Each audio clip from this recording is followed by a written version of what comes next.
Well, it didn't come home yesterday, but not to worry, because next year the women have a chance to bring it home again. We'll be discussing their route there on today's show. And don't worry if you're fed up with hearing the righteous cries of England's "it's coming home," because we'll also be discussing all the other games tonight. So let's get into it.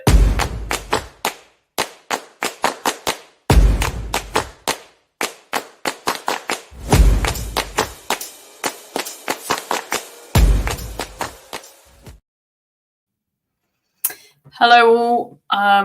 I'm still slightly disappointed from yesterday being a football fan, but we will be able to. I can see Connor smiling, and we've already got Sean with "Hola todos, cómo estás?"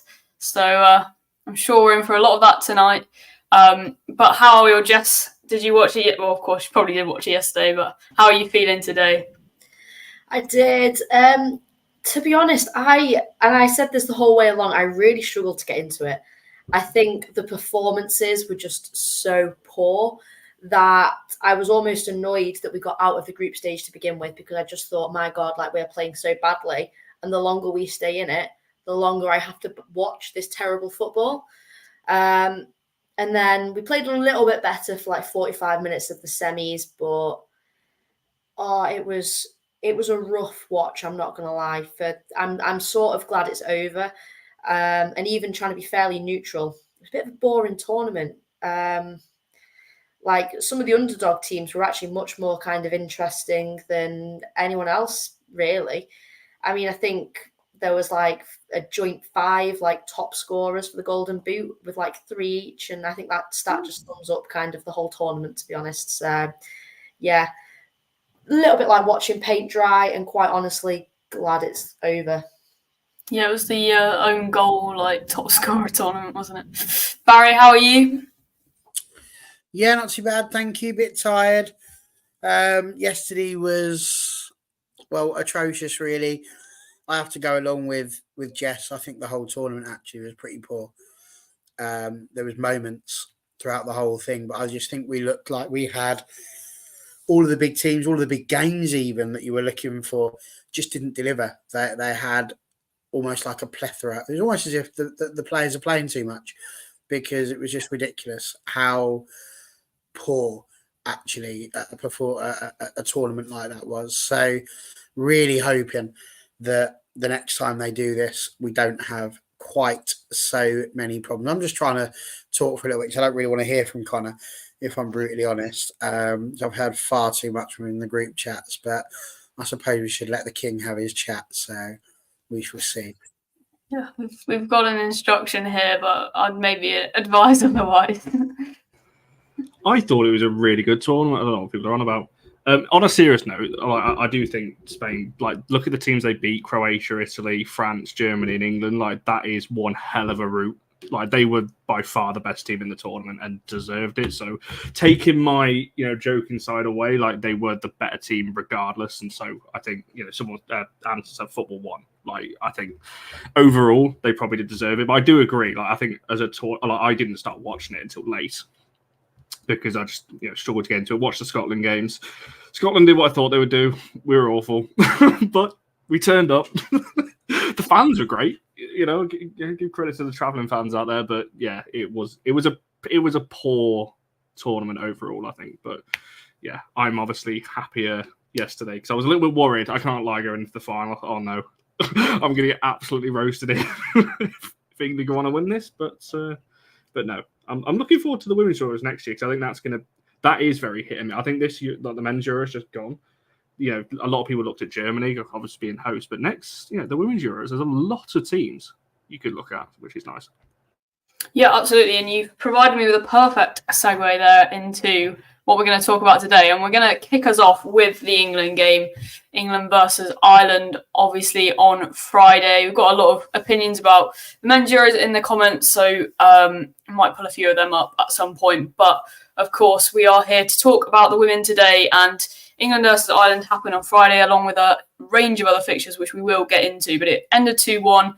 Goals from Alessia Russo and Georgia Stanway, and then Julianne Russell getting that 94th minute goal to ruin England's clean sheet. Jess, I'll come to you first. Overall, what was your kind of assessment of the performance? Was it a good performance? Were there aspects you were maybe a bit worried about, only a 1-goal margin there? Or do you think, it was an opportunity to rotate against maybe one of the weaker sides in the group and they did what they needed to do? Yeah, I think it was a very kind of professional performance. Ireland, credit to them, they got a goal right at the end, which they probably deserved, to be honest with you. I thought they were kind of put up a decent opposition. For me, I thought we played well. I was a little bit disappointed that we didn't kind of do a little bit more. It's not like we even got off loads and loads of shots. We just seemed to kind of be very comfortable almost in possession. Like we weren't really looking to sort of kick on. I think if you look at the possession stats, we had something like nearly 70% possession, which you'd expect an England side to do really against Ireland. So I think there are sort of areas for improvement there. We've got to look at that kind of final ball because it's all well and good holding possession, but what are we going to do with it? That being said, I thought rotation, there were a few, debuts going on. Overall, just a kind of a professional performance. I wouldn't want to look at that too closely as like an indication of what we're going to be like going forward, because I would expect a bigger and better performance against kind of the tougher sides. But on the day, overall, I'm happy we came out with a win. A little bit annoying to kind of concede, and I bet the players would have been absolutely raging at that. So yeah, good little basis, I think, to build on there.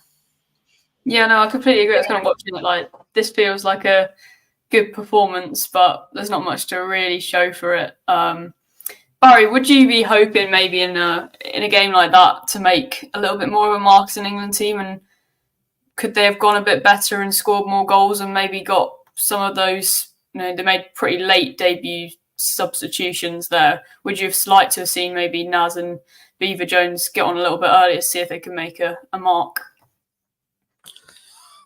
I mean, yes and no. I think we have to take it on its merits. Although the Republic of Ireland are, at this moment in time, the whipping girls of Group A3, I think it's also quite important to recognise that the only teams managed to score more than 2 goals past them was Sweden with their 3-0 win. Actually, they've got a goal difference of -8. They've only conceded 9 goals. They have scored just 1 goal. And in that respect, that's a little bit depressing for England insofar as they're the ones that have conceded that one. But I think actually when you sit and just look at the score lines as they are and how the games have been going, no, I don't think you can be too depressed or too devastated with the result as a whole. In your mind, you are sitting there, of course, and going, absolutely, it's the Republic of Ireland. England should batter the Republic of Ireland. But herein lies the beauty of women's football compared to the men's, because, sorry, I'm just making sure that my house isn't leaking at the moment because it sounds like the rain has arrived here in Stevenage. But yeah, I think ordinarily you would expect England to absolutely wallop the Republic of Ireland, but they're actually not having too bad of a tournament defensively. So although mentally I would understand why people would expect that to be the case, I'm not convinced that was necessarily something we needed to have done. Ultimately, at the end of the day, we got the 3 points, and I think for England, that's the thing that really matters. They avoided any defeat. To be fair, it was really comfortable up until the goal. I don't really recall Ireland giving too many problems to the English backline. So, no, I think it was a professional performance. It was efficient. It got through. And takes us through to the last few games, and of course Tuesday, which should be great fun. Yeah, no, we've got a few differing comments, shall we say, in the chat. So we've got England have been average since the World Cup, which maybe come on to discuss a little bit more in terms of England more broadly. Average performance, should have had a lot more goals. Alan saying that there was a lot of water on the Carrow pitch, so maybe that was a reason for slightly less goals. And Joe thinking it was one of England's better, more encouraging performances for a while. So, Connor, I'm going to throw this over to you. In terms of like England's performances overall recently, do you think there has been a bit of a drop-off, or do you just think, there's been a lot of fixtures, you've got to cut them some slack, and actually they're getting the job done. They're put themselves in a pretty reasonable position to get automatic qualification tomorrow. Yeah, it's a tough. Very quickly on the water on the pitch, I must add. I'm sure we will touch on this anyway. But if anyone watched the Scotland game, that's water on the pitch because that was like a monsoon going on over there. So if they could score a couple of goals, I'm sure England at Carrow could have managed a couple more. Yeah, I think it goes back to what Barry. It was only that wet because that was the Scottish tears from the men's Euros. But Scottish tears, everyone in Scotland's laughing right now. I don't know what you're on about.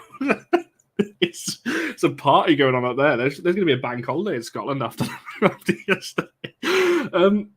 But no, I think it goes back to what Barry just said about the men's Euros, actually. And I think, you look at the Lionesses in particular, a lot of those players have played an awful lot of games. They're not, you look at the club season, a lot of them getting far in the Champions League and doing all that kind of thing.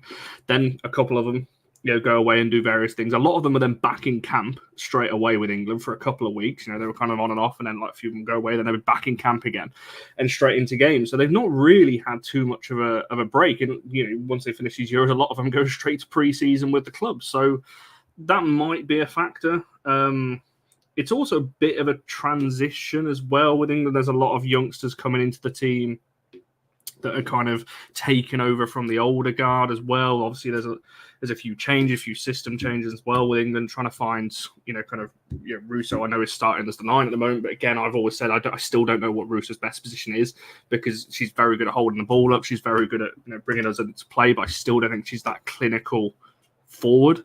So what she does best for the team is why she is starting. But again, you're trying to fit all these different players in. And I think when you've got players that are slightly off form, that are, I guess, your elite level players. So I'm looking at you like Kira Walsh, for example. I don't think she's quite at the level she was a year ago to 18 months or so ago. It's still an exceptionally high level. Don't get me wrong, because that's how good she is, but she's not at that peak at the moment. So I think it's a number of things. Like Barry said, I don't think I'd be looking too much into it. Ireland are defending very well at the moment. They remind me a bit of Bristol, actually, in the WSL last season. Doing okay, staying in games, but they're just not scoring. So they're not creating anything at the other end. I know, obviously, they got the goal right at the end. But, yeah, Jess is probably right. It was probably, professional performance overall. England are just doing what they need to. They're just picking up wins, getting the points on the board. And, obviously, Tuesday, which I'm sure we'll talk about, is going to be important. Obviously, someone's going through the playoffs. Someone's going through automatically between England and Sweden. So yeah, it's interesting. I don't think England are as bad as people make out, but equally, I don't think they're as good as people are making out. They're somewhere in the middle. I think they're just doing what they need to at the moment. It'll be interesting if this is still the same in a year's time. Yeah, no, absolutely. It's quite maybe a hard one to kind of work out any team in terms of form at the moment, just because of the packed schedule. You spoke a little bit about kind of like system changes and going forward. I want to touch on that quickly in terms of. We had a few new faces or new players in different positions. We obviously had the Laetitia debate a little bit on this channel before, and I just wanted to touch on it again because she did start and play for the full match at right back. We didn't see Bronze. Jess, what did you make of her performance? And then I guess, would you be happy seeing her there more regularly for England, or should she be playing like centre-back where she would play for club? No, I think she put in like a very convincing performance as a right back. We've seen Rachel Daly play, she was playing left back and also a striker at the same time. So going from right back to centre back is nothing really for an England player and a player of her calibre as well. I thought she was best in the first half when she was pressing quite high and kind of almost joining the attack. And we know from her playing at United, her kind of diagonal balls, her long balls are absolutely fantastic. As Connor kind of mentioned, we are looking to, some of the older players kind of on their way out now. And one of those is unfortunately probably going to be Lucy Bronze. She's been around for a long time, and this is a kind of natural replacement now. Serena's made it pretty clear that she does not see Laetitia as a centre-back. So I can't see us, and we don't need her, to be honest, as a centre-back. We've got a lot of people in that kind of position. I think our normal partnership of Williamson, I know Millie Bright wasn't playing, but those two as centre-back, you're not going to split those up. I wouldn't have thought really, unless injury or anything like that. So I think her coming on, she yeah, I think she put in a really good performance, as I think like the other sort of debutants did. I want to give a special sort of shout out to Jess Park. I thought she was probably one of the brightest players on the pitch. And yeah, I think, as Connor mentioned, it is just a bit of a strange transitional period. I don't think Wiegman necessarily knows her best 11 at this moment in time. I think the problem is with international games, you have to kind of figure it out on the go. You know, you get a few weeks of camp, a couple of weeks before a game, and you have to try and pick out 11 players and throw them together and hope that in a game situation that they're all going to mesh, they're all going to gel, and everything's going to be going fine. You know, like Letizia being out of position, you've got tactics or positions that are maybe completely different to club football. So these players have to be quick on their feet to adapt to a new style of play. And I think that's why sometimes, like the game against Ireland, we see just a little bit like foot off the gas. Like, it was a comfortable performance for them. You know, they weren't struggling, but I just think it's getting yourself into a new rhythm, basically. Because let's face it, we wouldn't want to go all out, smash Ireland like 10-0 and then crash out in the group stages of the Euros or something. So I'll take it. Couldn't get myself off mute. But yeah, no, I completely agree. And I also completely agree with the comment about Park. I thought she really, really stood out, particularly in that first half with some of the runs she was making. And that looked super exciting in terms of, we obviously started the last Euros with Frank Kirby at number 10. And kind of, obviously, Lauren James currently isn't in the camp. So it'd be really interesting to kind of see who nails down that number 10 spot, with obviously Clinton also competition. We've got, David said, Letizia at right back, Greenwood at left back, and Brighton Williamson in the middle, which is quite funny. We have a full back four of centre backs in effect from their club positions. Barry, I just want to ask you then. We've obviously spoke about Park. Were there any other players, or maybe you want to touch on Park as well, that particularly stood out for you from that England performance in particular? I think, to be honest with you, Jess summed it up quite perfectly. Which was nice. So well done, Jess. Love that.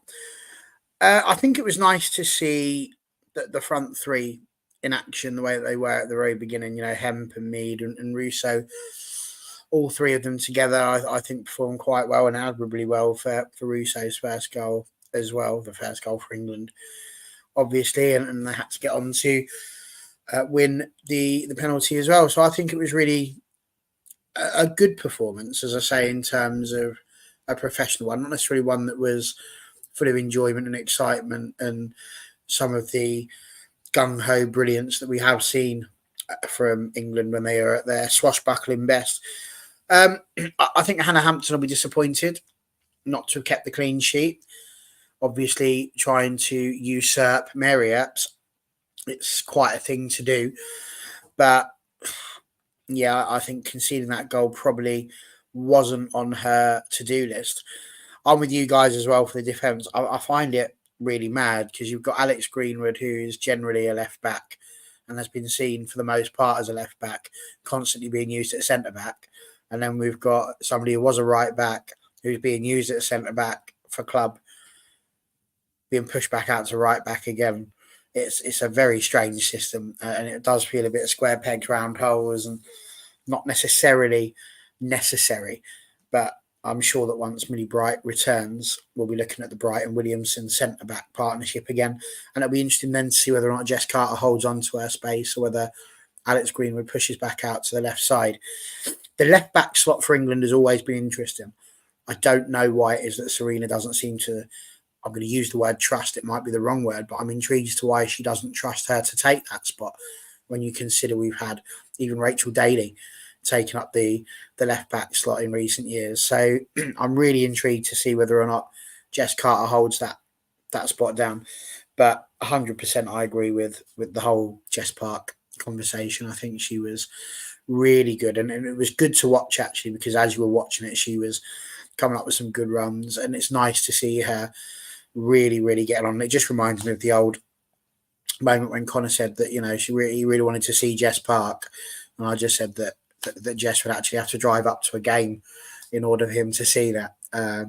So I whenever we talk of Jess Park, that's all I can think of, to be honest with you, is Jess actually driving and parking the car, which is quite sad. So it was nice to see her play some football and maybe not have that gag sitting there in my head quite so much. But it was, like I said, professional, good, just what England needed. Yeah, and my final question, we will move on after this one in terms of looking ahead. But Connor, for you, we've obviously spoken about squad depth there. We've also got Niamh Charles coming back at left back, which is just adds more problems to that back line of who will we get picked. We touched on it a little bit, but we saw Jess Naz and Aggie Beever-Jones come on for their debuts.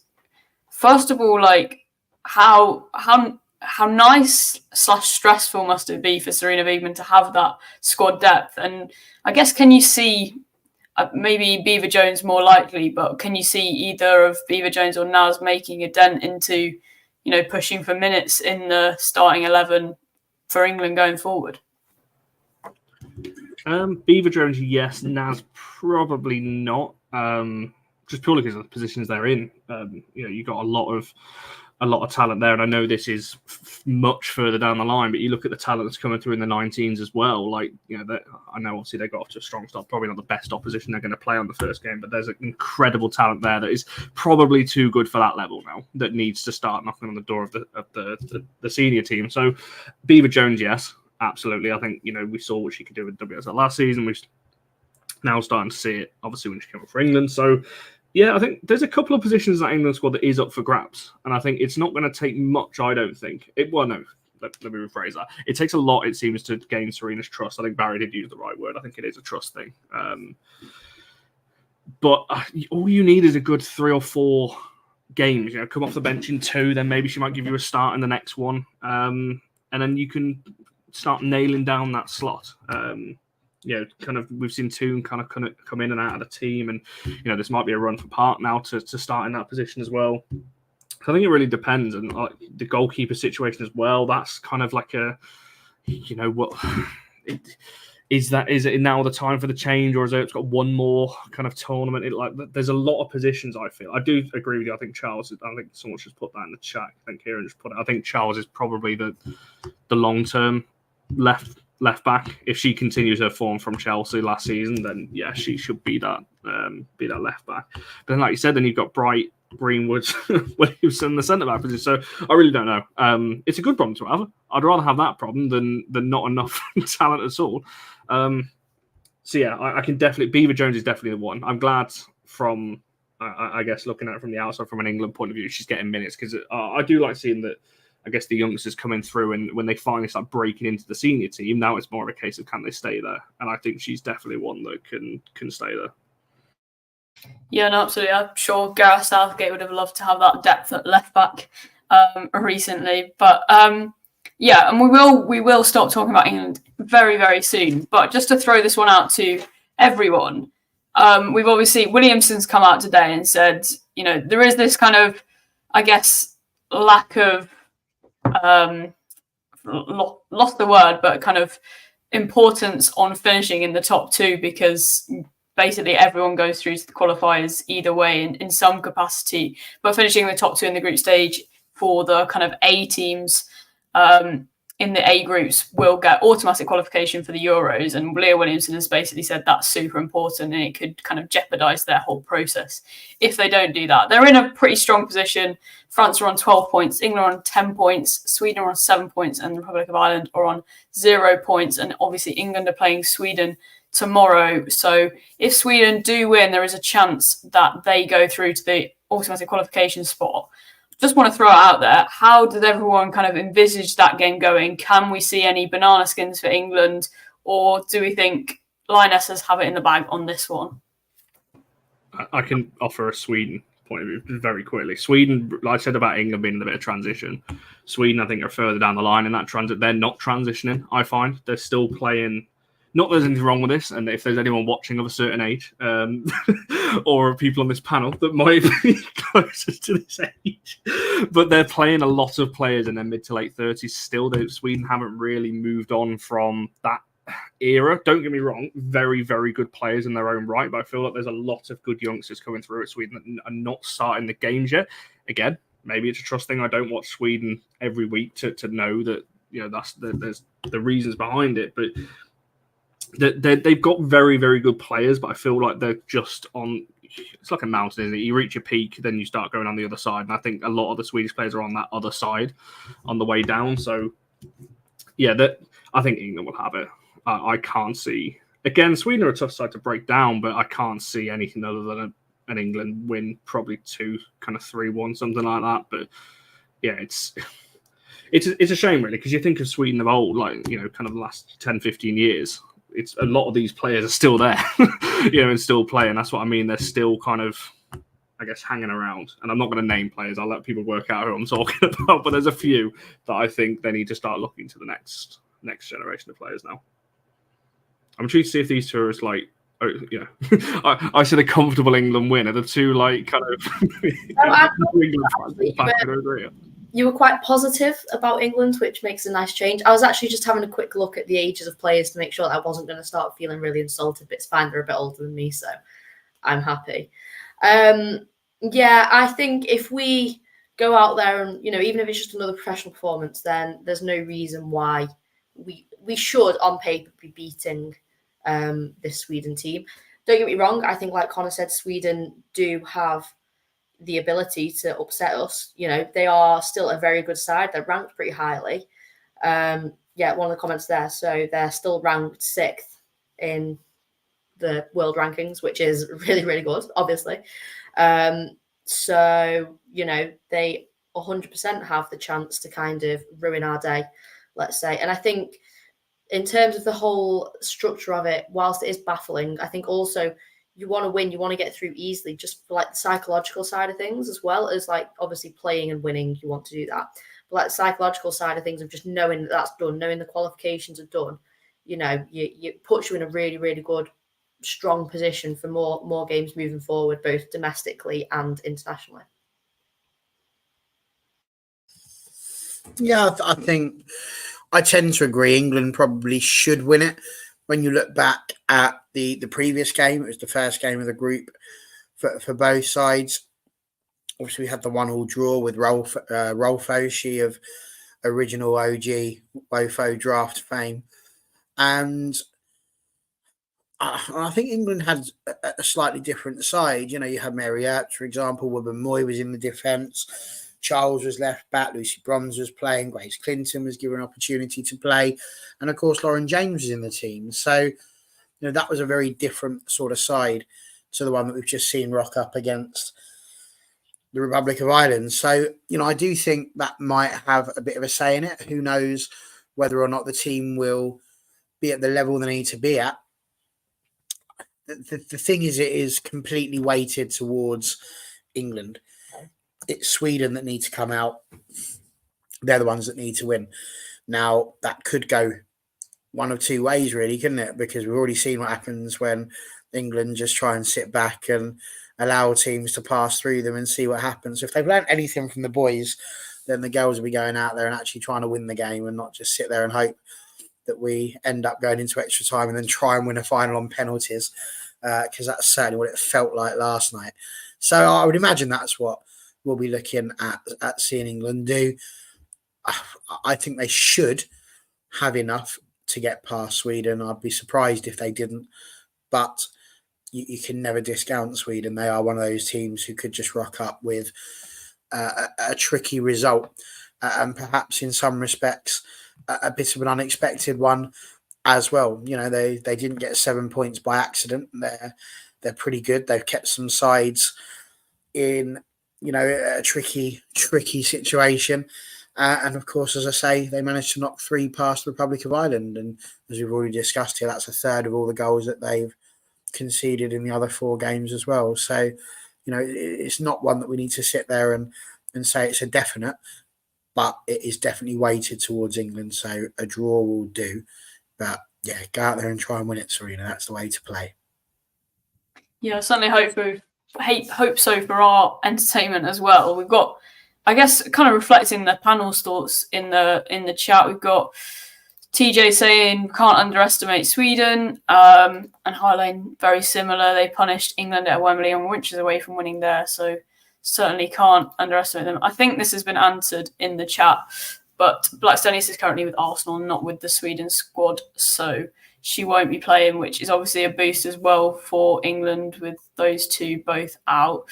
And then, to clarify, obviously, England very much still in with a chance of qualifying. But as Jess rightly said, it's kind of psychologically and just nice to kind of be through at this point.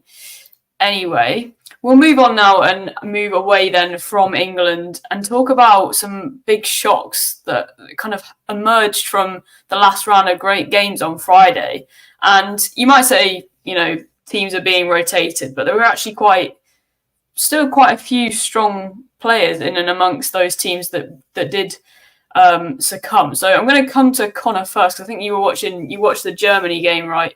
And they lost 3-0 to Iceland, which was a bit of a crazy one. So they still had like Nuskin, Schuler, Brand. So can you just tell us, I guess, what happened there and your thoughts on that match? I will add, I didn't watch the full game, but this was a game I watched bits of. But it's enough to beat. I mean, the thing is, the Scandi teams often do get overlooked anyway. It's the same way I've probably just overlooked Sweden. I'm going to have some Swedes after me later on tonight going, you called our backline old. But yeah, I think there's an element of Spain and Germany. There's definitely one eye on the Olympics for them. And obviously looking ahead that this... Are Spain already qualified? Spain are already qualified. They both are, aren't they? Spain and Germany. So again, like they are rotated teams. However... You look at the squad, particularly Germany. Look at that German team. You just named a few of them there. That's still enough to beat Iceland, I would say. However, that's not to say Iceland don't have great players in their own right. Obviously, with the players they've got there, Vigastosir I've spoken about a number of times at the back for Iceland. They're a good team. I would have thought they would have put up some resistance against Germany, but not beating them 3-0.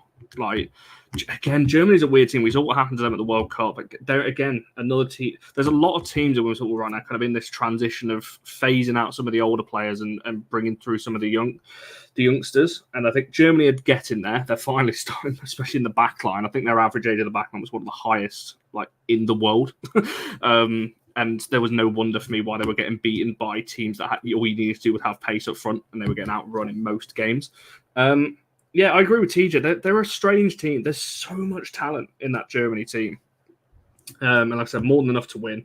But yeah, it just shows you can't underestimate anyone anymore. We spoke about right at the start about England and Ireland. Like, yes, on paper, England should score more. And same with this one. On paper, Germany should probably win. But football's never won on paper. And if you've got a team, and I always say this, you can have a few good individuals. If you're not working together as a team, you're not going to win the game.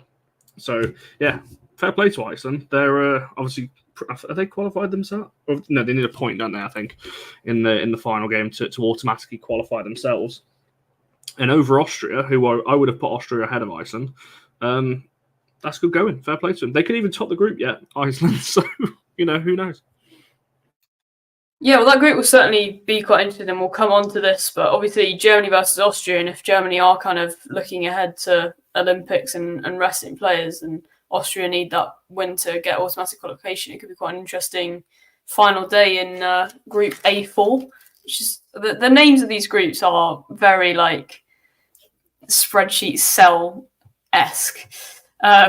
But yeah, we'll move on then to kind of Spain. And we've had a comment here from Trebuchet that, are they really shocked? Spain and Germany qualifies for Euros and resting players with the Olympics coming up, which is a good point. But I'd still say, as Connor's kind of pointed out in the Germany squad, these teams have got good talent in them, even if you're rotating. The Spain squad, they lost 2-1 away to the Czech Republic. Bacha, Bonmati, Hermoso, Pariuelo all starting for Spain in that loss. Jess, do we think this is a case of rotation, Olympics coming up, potentially not fully on it with them already qualified for the Euros?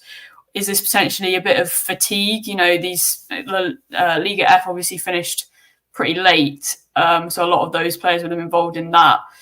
Or is it just basically kind of a bit of a fluke and nothing to worry about? Or are we actually seeing maybe a bit of a rise in some of the smaller nations? I mean, it's fantastic for these kind of smaller nations, whatever you want to call them. They're coming up against Spain, and no matter how you look at it, I was just having another look at this. So the starting lineup for Spain was ridiculous. That is more or less their starting lineup.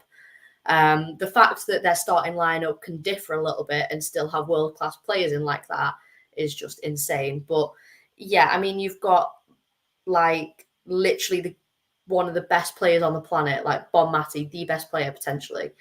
Pateas coming on off the bench, like ridiculous talent, and they've not really rotated all that much. Like if you look at that Spanish team, that is their starting 11. Like it just pretty much is. So the fact that Czech Republic beat them, like absolutely hats off to them, because they had to withstand a lot of pressure. You know, Spain, I think from what I could see, I didn't watch the game, but from what I've seen, kind of the stats and everything else, they had a lot of chances.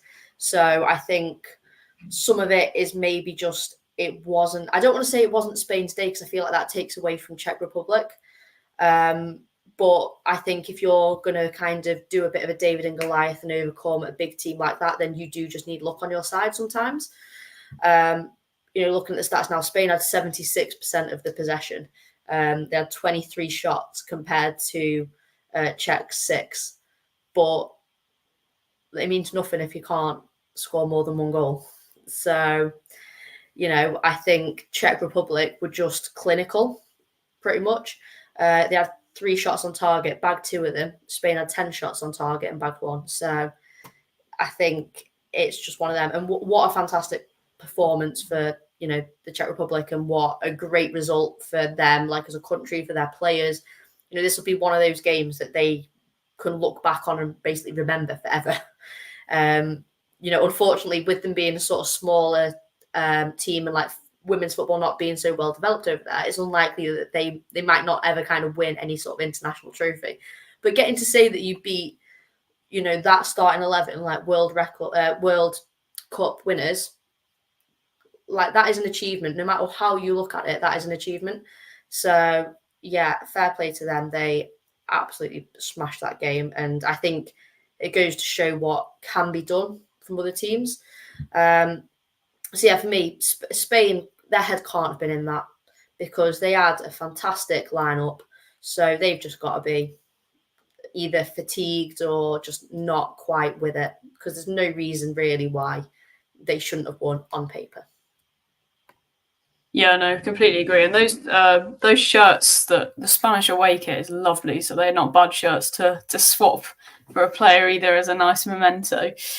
James has said Spain dominated, just couldn't score, and then Anton said the Spanish goalkeeper had a howler essentially, and she was of course rotated. It wasn't Kata Cole. So yeah, really interesting one in that game. And we also had Finland, Norway. And I might come back to Connor in a bit, but what I just wanted to ask Barry, in terms of these games, I know we've spoken a bit on this channel in the past about you kind of seeing maybe a couple of years ago in England going away and beating teams 10-0, 8-0, and this kind of growth of the game. And whilst obviously there's rotation, there's different factors at play here in terms of the Olympics coming up, it's important, I think, we take time, and Jess has highlighted it a bit, but take time to kind of think about how this is such a good sign that we're not seeing the same extent of those thrashings. We're not seeing such a gulf, and essentially saying, like, we've seen this boom perhaps in women's football in England, but actually that's gone wider than perhaps England in the growth, and that we're seeing a much more competitive game.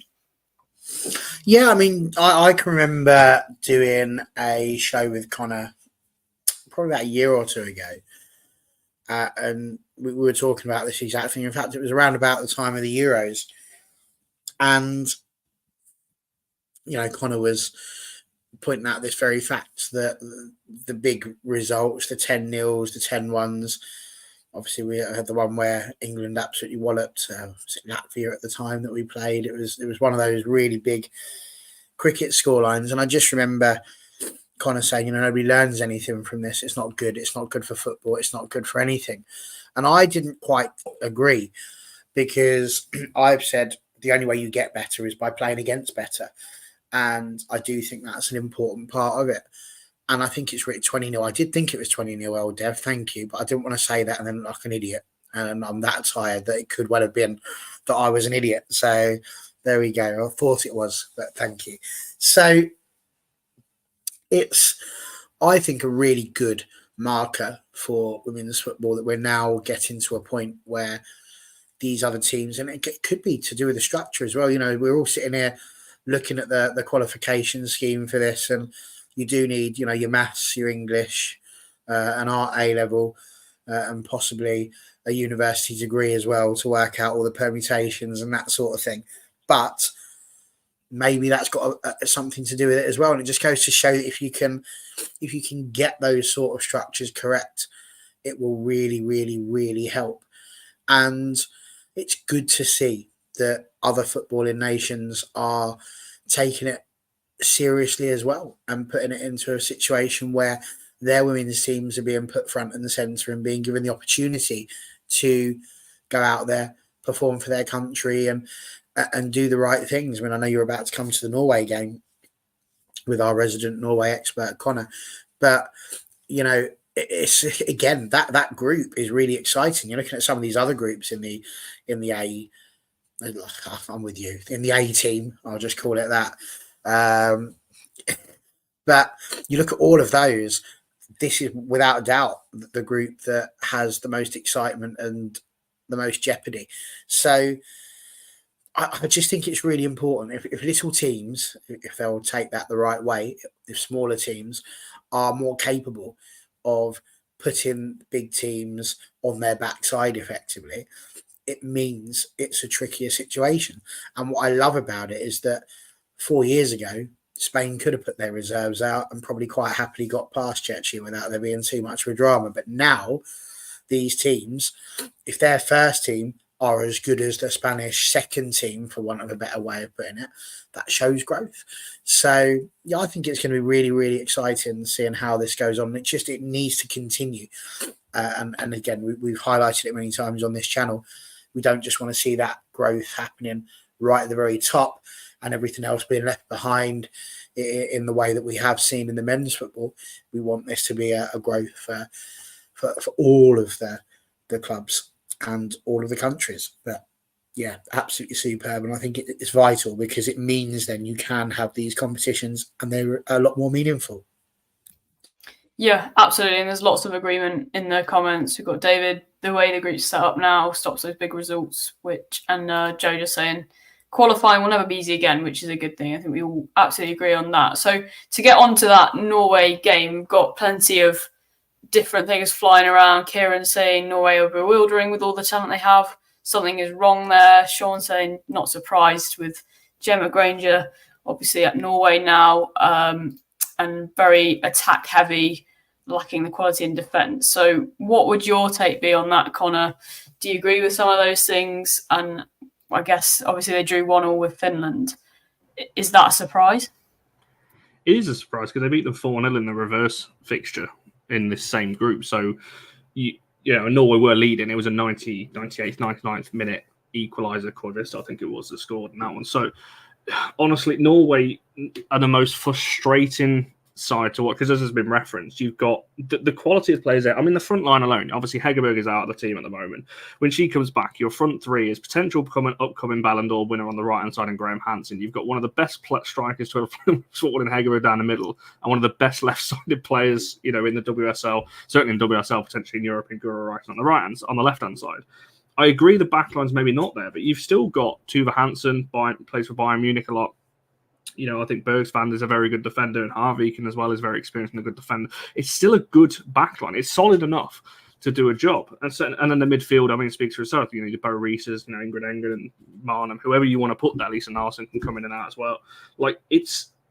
Honestly, it fascinates me, because I cannot believe still this is their third manager over since the Euros. Obviously, the Euros went catastrophically for them. Hager Risa came in. The World Cup was a disappointment. Now Gemma Granger's in, and it's the same problems still. So they honestly fascinate me, because I don't know what the answer is. Every time I know what Sean's saying about Gemma Granger, but there was so much excitement when she got appointed, and it was very much like, right, it's a fresh start, and we're going to play good football. And I think they started well. I think Norway didn't concede as many. They were scoring goals, and it was like, okay. Then their Nations League campaign was horrific. It was so poor. They won a couple of games, and now we're in this position. I know this group is quite close, and they could still top the group, but I think. But it's just, I don't know. They're a fascinating team. I want them to do better, because I worry. I think someone's just Highland said there about, in terms of they're similar to the Belgian men's side. When you've watched them over all these years, so many talented players, but it never quite clicked for them. I don't want the same to happen to this Norway side. I was speaking to someone actually about Norway today, and talking about there's only so many tournaments left. They're going to run out of time. These players, Graham Hansen, Reiten, Hegerberg, and and Engen and so on, they're not getting any younger. You can't just keep wasting tournament after tournament after tournament and then go, oh well, the moment's passed then. So yeah, I want them to do better. I think again they've got good youngsters coming through. It was definitely a surprise. Guru's hardly ever played. I mean, does anyone remember? This is really off topic a little bit, but going back to the World Cup when Guru Reisen was played in centre midfield, that was a whole experiment that completely failed. I mean, Tuva Hansen, she's not a left back, so again, you're playing a very, very one of your best defenders, I think, in that back four on the wrong side. She's not a left back, so I think I can see why she's doing that. By the way, sticking her at left backs is again, Norway are not blessed with left backs. I think the whole of the conversation, but I don't think women's football is blessed with left backs at all at the moment. There's a lot of clubs trying to find left backs. So I get that there's an issue there, but yeah, they should still qualify. I still expect them to get there, but it's not. If you're Norwegian and obviously supporting that side, I think if Erling's in the chat, it wouldn't fill me with much hope. I know we're saying the same with England that they've not been as good, but Norway have been poor now for a number of years, and every time you think right, they've turned a corner, they've won a couple of games, it's just another blow. So I agree, Anton, with Graham Hansen's putting in the great crosses, but Sævik has been a good servant and is very trusted in that Norway team. Obviously, Turlin's the next striker coming through at Norway and so on. So it'll be interesting to see how she gets on. And obviously, Roman Haag's there as well. Yeah. I speak passionately about it because it annoys me, because I hate seeing teams with so much talent just not fulfill it. If you had kind of one or two players, okay, I can see why they're not doing so well, but you cannot have 3 or 4 world-class players and then 7 or 8 very, very good players and keep dropping the games that they are. So do I think, talking about the group, do I think they'll win Tuesday or tomorrow? Probably not, to be honest. But yeah, they need to start improving, because they cannot keep wasting year after year after year. Yeah, no, it's very frustrating, even as a complete neutral, to kind of see all those players that do have so much talent. You just want to see them play nice football at a tournament, and it just doesn't seem to improve that. And I think, like you said, England maybe have dropped off a bit, but they've got that muscle memory not too far a reach away to kind of get back into the winning ways. But Norway just feels a bit too much of a stretch at the moment until it kind of clicks. We'll move on then and talk about kind of going forward who we think is going to qualify. And I think it's quite a good comment from Highland I just put up there. Connor's so passionate. Why is he not wearing a Viking helmet? Are we going to get that at some point? If Norway do well, I think we should definitely get that. A Viking helmet on that, Barnett. Crikey. That horn's coming out of it, but he's not putting anything on that, is he? It's getting cut tomorrow, Barry. You'll be pleased to know. Maybe I'll just go really short so I can get a helmet on top. We will get on to the B and C, but I'm afraid it might not quite be 15 minutes of Croatia versus Wales. But yeah, talking about the kind of Group A1, then we'll stick on the theme of Netherlands, Norway, Italy, and Finland. That group, we've touched on it, but it's incredibly close. 8 points for the Netherlands at the moment. Norway and Italy both on 6, and Finland on 5. And Finland have done incredibly well, actually, from what you might expect in terms of this group. They've beaten Italy at home, and they now have to play Italy away, but they've also held the Netherlands and now Norway to a draw, Finland. So, Jess, just exciting group, but how do you see potentially that one going? Can you see an upset? We see Finland potentially, they could go through almost as top. I'm not sure what the goal difference is, so it might not quite be possible, but they could definitely go through 11 on points in the Netherlands. Yeah, do you know what? I'd like to see it, especially in a group that doesn't affect England. Yes, I'm here for an underdog story. If it's an underdog story in a group that involves England, then obviously not, keep that far away from me. If Ireland suddenly rise up, and obviously they can't at this point, but had they suddenly risen up and got to the point where they could have finished above England, then no, absolutely not. No. But in this situation, doesn't affect me just yet. So yes, fantastic. And to be fair to them, they've pulled off some good results there. And the fact that they can still technically go through first, it'd be a bit of a challenge for them, I'd have thought, but it's not totally out of the realms of possibility. And the point is, they've got to the last game and they are still in it. You know, they're not doing an Ireland in their bottom of the table. And again, no disrespect to Ireland, I think they have performed well. You know, they've played their tactics well. But yeah, focusing on this group, they are still in it. They have kept themselves in it, and that is probably all that would have been asked of them. That is all that probably would have been expected, just to keep pushing and stay in this group for as long as possible. And they have gone to the end. So it'll be very interesting to see who goes through. Mia will hate me for this, but I do ultimately think that it'll be Netherlands and Norway that do progress. I think they'll both. I haven't said that. No, because they play each other, don't they? I don't know. That's thrown me now. I hadn't thought in my head. I knew they were playing each other, but I was like, no, they're both just going to get 3 points. It's a really tough one to call because of that. Do you know what? I take it back. Okay, I'm changing. Netherlands are going to go through, so Italy. So Mia will be happy somewhere out there. Norway, I think it'll finish how we expect, with Norway going into third spot.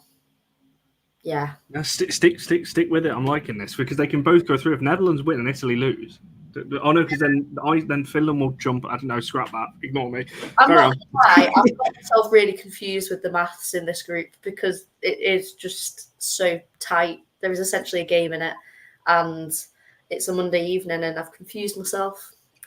So because you've got the 3 points, haven't you? So with Finland being on 5 at the bottom and Netherlands being at the top with 8, because Netherlands are playing Norway and Italy are playing Finland, it means obviously that Norway can finish on 9, Italy can finish on 9, the Netherlands obviously can finish on 11, but Finland, of course, could finish on 8. So the madness is that with a really good result, Finland could potentially finish, if not top, joint top, which would be quite something. But of course, if they do finish joint top, that will mean that the Netherlands have lost to Norway. So it wouldn't be joint top at all because Norway would then be on 9 points. So you're right. There's a lot of mental gymnastics to do with regards to the maths. But this is what I mean. It's going to be one of those where, when you get to the end of the season and you always have that last day and it's like, oh, let's all watch that and see what's going to happen. Who's going to get relegated? Who's going to make it in the top 4? All of those sorts of things. That's where we are with this. And that's what makes Group A1 absolutely the one to keep your little beady eyes on. No, absolutely. I was just about to say, I think it's the certainly the group to watch, and yeah, we've certainly made that point there. I guess just one for the group. I mentioned this in the kind of title of the YouTube videos. I feel like I should touch on it at some point. Italy obviously drew 0-0 with the Netherlands in the last game, but Vivianne Miedema did have a very good performance. I think she hit the bar, also saved one on the line. She was everywhere, and it certainly feels like she's getting a bit of form back as she comes back to Man City. Do we think the move has helped confidence, or she's just getting back from that injury? And can we see her, I guess, regaining full form within these internationals and into next season? What can we expect? Simple words. Form is temporary. Class is permanent.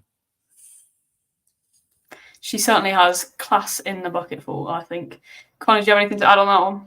I was going to go down a similar route, yeah. I expected to get back to levels. It's not like we're talking. I said this when she signed for City. It's not like we're talking about an old player who's past it here. Like, she's well in her prime and coming up to her. She's in it pretty much now in the kind of the age that she's at. So yeah, I think we'll see her back to it in City. I'm sure for next season and for the Dutch as well, which I'm sure is exciting for them. Yeah, absolutely similar in the chat. TJ just saying it's getting back to form, and I feel like she's certainly on that path with the last performance, which Joe says Viv was excellent, which is a good summary of that performance. We'll move on to A2 is pretty much sewn up in that. Well, it is definitely sewn up. Spain are on 12 points, Denmark are on 9, and then Belgium and Czechia are both on 4. So that one's done, sewn up. We don't need to go too much into that one. The other one, we kind of briefly spoke about this. I won't won't linger on it too long. A4, we've got Germany, Iceland, Austria, and then Poland on 0. Germany's on 12, Iceland on 10, and Austria on 7.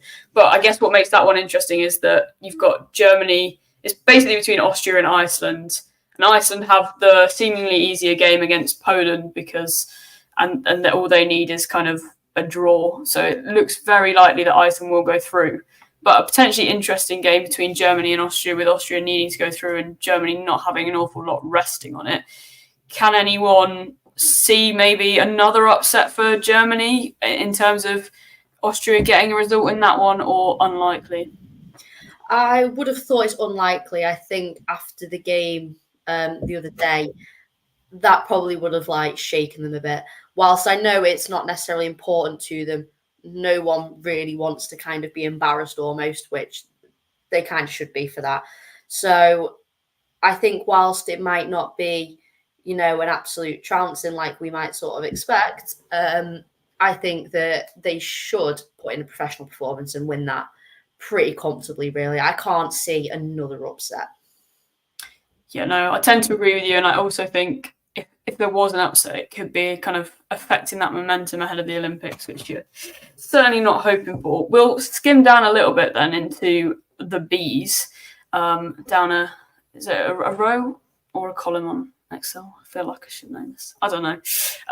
Scotland and Switzerland both looking in the clear. Connor, do you want to jump in with a little bit on Scotland? Obviously, some tricky weather conditions in that game. I would like to say that I think that Ireland-Albania game from a bit ago did just about trump that Scotland game in terms of wet weather conditions, because that one really stands out as a terrible weather. But yeah, anything from the Scotland game to report? Yeah, as you mentioned, the weather was horrendous. If anyone's not seen the clip of the ref going over and checking, should they play on? She comes back on and says, "Yeah, we'll play on." And Erin Cuthbert just looks and goes, "Are you serious?" Because you can't even see that, how the players saw 10, 15 meters in front of them. I don't know, because that rain was horrendous over there. But yeah, they got the win, and the top of the group, obviously joint with Serbia at the moment, who I believe that is Scotland's next game tomorrow. So yes, very big game for them in terms of topping the group again. Does it matter too much in terms of where you place? And obviously, I know you got all these different qualifications and that kind of thing. They'd like to top the group. They've done well. They've only conceded once. So, Scotland done well. And considering they're missing, you would argue, to be fair, I'd say Erin Cuthbert's still Scotland's best player. But Caroline Weir's still missing out of that team as well. Emma Watson's very close to coming back in there as well, which is good to see. So, it's Scotland's problem. It's similar to what people were saying about Norway. That backline is just not very strong. Scotland, I think, can score and they can counter-attack, obviously, with Hanson, Thomas, and then when you've got a midfielder, Cuthbert, Kerr, and Watson back in the team, and Claire Emsley has been scoring as well. But that backline is just shaky, no matter who they're playing. So, I think they'll win tomorrow, Scotland, and they've done well. That's the problem. It's not in international football, as we know, you can't transfer players, so they're kind of just dealing with what they've got in a backline. And again, good players in their own right. I think they played, I'm going off memory, Corsi, Howard, and Smith or Doherty. I think it was a back 5/3. So it's not the strongest. That's lower end WSL high championship for me kind of level. So yeah, they're doing well considering. Like I said, one conceded. I'm bashing defence here, and they've only conceded once, so they can't be doing that bad. But, I'm excited. From a Scotland point of view, I think when Watson gets back in the team, Caroline Weir gets in the team. I'm not saying that they're going to go on and win the Euro should they get there and all that kind of thing, but they're solid enough to cause teams problems. Yeah, no, and I guess Sean made a good point in terms of those finishing. It does have implications away from the Euros in terms of the UEFA Nations League in there. Can I quickly add on that? I don't know whether that's a good thing, though. And I agree, it probably is a good thing in terms of the teams you want to play. But when you're thinking ahead in terms of how these fit for future qualifications, the best thing that happened to Scotland is going down into the B group. If Scotland had gone into the qualifying of A, I think they would have been in trouble. Now, I know that you obviously still play your playoff games and things like that, but I think Scotland not at the level, I don't think, of the A group. They can probably hold their own, but it's going to be a similar thing to Ireland, I think, where they'll probably just stay in games and bottom the group with not many points. So I get it, and I think they will want to do that. The competitors, they're going to want to win every game. But I'm not massively sure it matters so much. You might disagree. Obviously, Yeah, Sean's I always part think of it's an interesting one because I'm kind of like in two minds of, do you want to be getting the momentum of being able to win some of the games, or do you will Ireland benefit from having been tested against England, Sweden, and learning lessons there, and then going and playing maybe like a team from the C group in their qualification route, and that feeling considerably easier having kind of been at that level. I don't know. Maybe it won't be considerably easier, and I'm doing a walk over. Barry, have you got any thoughts on this? Well, I think it's difficult, isn't it? Because club football and international football is very different. If you go into a season in club football and it hasn't quite gone right for you, you go out there and you can purchase people. When it comes to your international teams, you're stuck with what you've got. So you've either got to be incredibly good in your scouting and working out who you've got and who's available and who your brightest stars coming through are, or you've just got to be incredibly good at your coaching. But even then, it's really tricky because your coaching is only going to be a fraction of the time that they're actually out there ready to play. So that's the difficulty that you've got when it comes to internationals, is that with all due respect to the likes of Scotland and Wales and the Republic of Ireland, like we're talking about there, and even Northern Ireland, we are very much in a situation where you've got what you've got and you've just got to lump it. And it really is a case of them being able to find their players, I suppose, better clubs across Europe and across the world to give them that opportunity to get more access to higher quality coaching. And the more you can get that, that's where the change is going to come. It's really this idea about whether you're in the A League or the B League. For a lot of these teams, it isn't really going to matter. And as Connor says, like with the Republic of Ireland, that's brilliant. You get a good chance of testing Kieran's right. Of course, it's good for development. I've mentioned that already. But they still need to have good coaching. If they're not getting continuously good coaching, it's like anything. You take it back to kids football. If they don't have good coaching continuously, they're not going to grow. They're not going to have that ability to do what they need to do. If they are just playing in, and I say this with respect, a farmers league somewhere, it's not going to help. They're not going to be reaching the levels that they need to reach in order to continuously compete against the likes of Spain and England and Germany and Italy and all of these other teams. So, I think that's the hard part. Connor's exactly right in what he's saying, but it's also the fact that there's no magic answer to this. They absolutely have to go out there and do well. And I mean, Wales, and Sean's just celebrating their 0-0 against Germany in League A. And yes, you can develop quicker, but you coordinate development. But to be fair, a lot of the Welsh players play in the WSL and around there.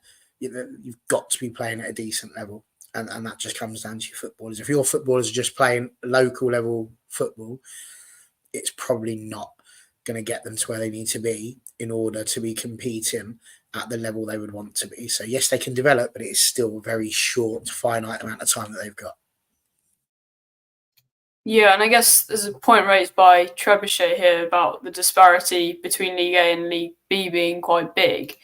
And I guess that's where the qualification kind of system of the almost tournament format post this group stage would really test that theory in terms of how many of the Group A just kind of sail through that, or vice versa. We will quickly mention then the Welsh group. It looks like fairly close at the top, but with the remaining fixtures, obviously Wales getting a huge result 3-0 against Croatia. So Wales are on 11 points, Croatia on 9 points, Ukraine are on 8 points, and then Kosovo are on 0 points, which feels quite tight at the top. But then when you look, and Wales have got Kosovo next, and then Ukraine and Croatia have to play each other, it seems fairly comfortable for Wales now. Would we like to see as many home nations as possible qualifying for the Euros, and who do we think might make it? I would like to see lots of home nations there. However, because Connor is so anti-English, basically, I'm going to say I don't want to see Scotland there. Even though, to be honest, I kind of do. But just to spite Connor, I'm going to say no. And I hope he gets really sad about it. I mean, the reality is they're going to go through, so it's fine. But, yeah, that's my one reason. So, Connor, if the whole of Scotland is disappointed by what I'm saying, then that is purely on you. Just FYI. You're talking about the home nation as well. The reason Scotland didn't get to the last major tournament was because of Ireland. Because Ireland knocked them out in the last round, and Ireland went to the tournament and Scotland didn't, which was really annoying. 1 goal. No, I can't believe you just said that. That's the Republic of Ireland, though, yes? Yeah, 1-0. Not home nation. Northern Ireland, yes. Yeah, Republic technically not. I mean, I'm just... their own little place. They quite like it. If there's any Irish people, Phil O'Connor, if you're watching this back, I'd really apologise. Calling you a home nation because you're not going to like that. No, Wales are doing well. I think they're building. This is going to sound very United biased. Maisie Davis, Sean will potentially agree with me, coming through the ranks at Wales and potentially breaking through at United. Is a very, very good player. Wales have got a very solid team, and I think it's interesting with them because, again, we started this whole show talking about players potentially playing a little bit out of position. The 2 centre-backs of Wales are Gemma Evans and Hayley Ladd, which for United, neither of them play there. Gemma Evans was playing left-back for United last season. That's not a position, by the way. And Hayley Ladd's obviously playing in midfield, so they're 2 centre-halves and not, for club level, not playing where they are. But they've got some really good players, Wales. Now, I think it'll be good to actually get Sean on to talk about Wales. I'm intrigued by them because, again, a mix. Barry's right. A lot of their players are kind of like WSL standard, and I think Kerry Holland as well is a good one. Sophie Ingle, obviously, again, maybe the upper end of in terms of age, senior, as someone said, more senior. Someone put in the chat earlier, not older. So I think they've got some really good players, and again, they're showing it in the results and the performances. So. Yeah, I think George has made a good point there about Jess Fishlock as well, becoming Wales' all-time top scorer tomorrow. That they probably will, or she probably will. Sorry, should she be playing? She's got to be. This can sound really bad. She's got to be getting old now. Fishlock, 30. This whole show has been me like. Genuinely, I'm getting off this call, and I'm going to be calling age concern at this rate. I'm only 42, but I feel like you make me feel 94. Is she 37? Yeah, she's 37. I just had a quick look because you just keep mentioning ages, so I just keep sitting here and checking everyone's ages. But I mean, what a player, to be fair, to still be going. Like, I'm 27 and I cannot do that now, so fair dues to her. Yeah. Fair play to her, yeah. So no, I'm happy with Wales. In answer to your question, I want to see as many home nations there because that means Scotland would get to a tournament. And I don't care how biased it sounds. Scotland fans travel very well and are very good when Scotland gets to tournament. So I want to see more of that. Yeah, plenty of the same sentiment in the chat. Trebuchet's hopeful for Northern Ireland, who we haven't mentioned, but just really want them to qualify. It will be. I'm quite interested to see how the whole qualification kind of pans out when it comes to like past the automatic qualification from the group stages. I've got a couple of just comments that I've kind of starred throughout the show just to quickly bring up. Kieran mentioned Cartwright's first goal for France, a fantastic strike. So if you haven't seen that, well worth going to look that one up. Just trying to find the ones. And then Joe, obviously there is the under-19s, which we did bring up a little bit, but the women's under-19 Euros going on at the moment. Shout out to Ireland for an unexpected 0-0 draw with the favourite Spain. Obviously, Connor mentioned England's 10-0 win earlier. I think Adjuman got a hat-trick, an insane free kick that's well worth watching, and 2 assists in that game, and plenty of other incredible performances from that. Is anything that the panel wants to add, or should we? I've got a really interesting question that me and someone else were talking about the other day. So in that game you just referenced, it's slightly off topic, but I'm just intrigued. That 10-0 that you just referenced, England 19, so there was actually 2 hat-tricks in that game. I think with Pritchard, they got the other one. Who keeps the match ball? Because 2 different players got it. Got hat-trick, so like you can't share. I don't quite know how to break this to you, Connor, but quite regularly there is more than one match ball used. Yeah, but who takes the one off the field that's actually in play at full time? Do they not have like multi balls? Does the ref not just go and get 2 balls and then someone comes and gets one each? And I'm not going to lie, I'm not even convinced people do take the balls home anymore. They used to, but we're certainly not seeing that at like tier 5. They're not picking up the balls. I was going to say, women's football, you can't take those balls anywhere. That'd be game over. Like, seriously, they are so protective over them. There'll be no chance. Can't be going, I scored 3 goals. Not a chance. You have to pay about 20 quid for it. And the other one I just wanted to, sorry, I'm kind of like half taking over it, but we've all kind of been debating in our private chat. Sean, what you meaning by this? Be very careful to answer. This is tricky now because you want to find out if he thinks that she was older or younger, but he's obviously going to say younger because, you know, He fears for his life. being highlighted now. I'm not far off either. I'm only 1 year younger than 27, so I'm dreading to think what's going on here. He's definitely going to say younger now, isn't he, Sean? See, Connor? Yeah, there's 4 there. There's no balls left after that game. That was it. Tournament stopped. No balls left. That's it. That's why they can't play anymore. We took their I'm balls. sorry, but look at that comment from Sean. We are going to fight. LSV next season, Sean, you better turn up ready to scrap. In fact, because I am coming for you. That is depressing.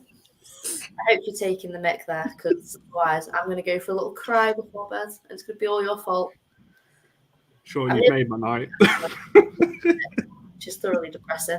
Because if we were talking about me as a footballer, Connor would be saying, "Oh yeah, she's an aging player now, coming through the time, needs to be phased out."